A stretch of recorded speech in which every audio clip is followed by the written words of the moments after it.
जय हिंद, वंदे मातरम। आज हम एक ऐसे युद्ध की बात करने जा रहे हैं जिसका परिचय बहुत कम लोगों को पता होगा। इस लड़ाई में एक राजा और डाकू ने मिलकर पाकिस्तान को मात दी और सिंध के बहुत बड़े भूभाग पर भारत का कब्जा हो गया था। वे राजा थे जयपुर के पूर्व महाराजा लेफ्टिनेंट कर्नल सिवाई भवानी सिंह और डाकू था बलवंत सिंह बाकासर।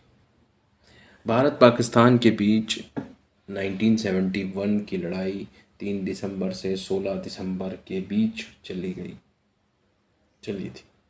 महाराजा को पता था कि भारतीय सेना रेगिस्तान की भूल भुलैया में फंस सकती है, जबकि डाकू बाकासर या बलवंत सिंह बाकासर इस इलाके से अच्छी तरह वाकिफ है। उन्होंने डाकू ठाकुर बलवंत सिंह बाकासर की मदद मांगी। उस समय बलवंत सिंह के ऊपर हत्या एवं लूटपाट के दर्जनों मुकदमे थे। बलवंत सिंह का आतंक भारत और पाकिस्तान दोनों सीमावर्ती इलाकों में था। बलवंत सिंह पाकिस्तान के 100 किलोमीटर के दायरे को बहुत अच्छे से वाकिफ थे। महाराजा द्वारा प्रेरित करने पर ठाकुर बलवंत सिंह बाकासर सेना की मदद के लिए तैयार हो गए, लेकिन भवानी सिंह के इस प्रस्ताव से तत्कालीन मुख्यमंत्री खान सहमत नहीं थे। खान भी जानते थे कि बलवंत सिंह का सहयोग महत्वपूर्ण होगा, लेकिन उन्हें पता था कि अगर ऐसा करा तो युद्ध के बाद उनके ऊपर से सारे केस वापस ले लिए जाएंगे, जिससे उनके मुस्लिम वोट करता या मतदाता नाराज हो जाएंगे, कार्यकर्ता। लेकिन क्योंकि बलवंत सिंह जी हत्या और गौ हत्या के लिए बहुत सख्त थे, लेकिन भवानी सिंह के समझाने पर उन्हें मजबूर होना पड़ा। बलवंत सिंह ने साफ कह दिया कि मैं जिस तरह चाहूँ, जैसे चाहूँ वैसे कार्य करूँगा, और एक बार लड़ाई शुरू होने के बाद कोई भी मुझे पीछे हटने के लिए दबाव नहीं डालेगा। सेना की इस ब्रिगेड ने उसे के पास टैंक नहीं थे, केवल कुछ जोंगा जीपें थी। राजा भिवानी सिंह ने बलवंत सिंह को एक बटालियन व गोला बारूद के साथ 4 जोंगा जीपें हैंडओवर कर दी। बलवंत सिंह जी ने अपने डाकू साथियों को बुलाया। उन्होंने भिवानी सिंह को सलाह दी कि आप जोंगा जीपों के साइलेंसर निकालकर पाकिस्तानी चौकियों पर दूर से हमला करें और आगे बढ़ें। ऐसा करने से दुश्मन को लगेगा कि भारत के पास टैंकों ने हमला किया है, टैंकों के साथ हमला किया। ऐसा करने से पाकिस्तान भ्रम में आ जाएगा, उनको लगेगा कि भारत के पास टैंकों से हमला किया है। इधर दूसरी तरफ से बलवंत सिंह बाकासर गोलीबारी करते हुए पाकिस्तान की सेना को लगा कि दूसरी बटालियन उनकी मदद करने आ रही है और वो इधर से बेपरवाह हो गए। दोनों ने पाकिस्तानी चौकियों पर इस रणनीति से कब्जा कर लिया।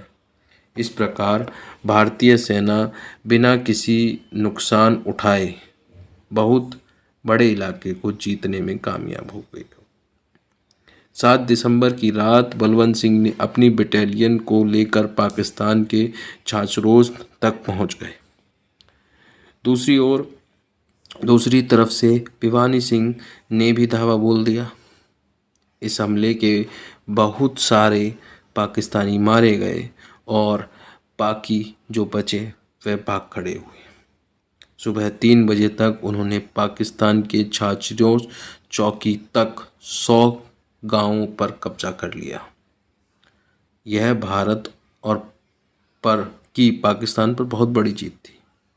युद्ध की समाप्ति तक सिंध के उन 100 गांवों पर भारतीय सेना और बलवंत सिंह बाकासर के डाकुओं साथियों का कब्जा बना रहा। देश के लिए इस महत्वपूर्ण योगदान के बदले भारत सरकार ने बलवंत सिंह बाकासर और उनके साथियों के खिलाफ जितने भी मुकदमे थे वह सब वापस ले लिए।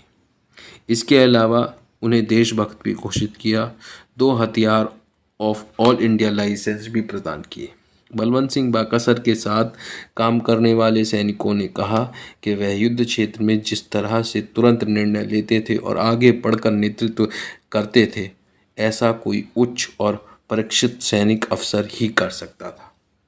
लेफ्टिनेंट कर्नल भिवानी सिंह को इस युद्ध में असाधारण वीरता का प्रदर्शन करने के लिए महावीर चक्र से सम्मानित किया गया और पाकिस्तान और इसी बीच पाकिस्तान और भारत के बीच में शिमला समझौता हुआ और उसमें जीते हुए इलाके को भारत सरकार ने पाकिस्तान को दे दिया। इस बात से बलवंत सिंह जी बाकासर बहुत नाराज़ हुए। उन्होंने भवानी सिंह से इस नाराज़गी जताई, पर यह सब वापस नहीं करना था तो इतने लोगों की जान जोखिम में क्यों डाली। भिवानी सिंह जी ने बाकासर को समझाया, हम सैनिक हैं, हमारा काम दुश्मनों से लड़ना है, कूटनीतिक फैसले सरकार करती है, उसमें हमारा कोई रोल नहीं। लेकिन बलवंत सिंह बाकासर इंदिरा गांधी के इस फैसले को समझ नहीं आया और वह आजीवन उनसे नफरत करते रहे।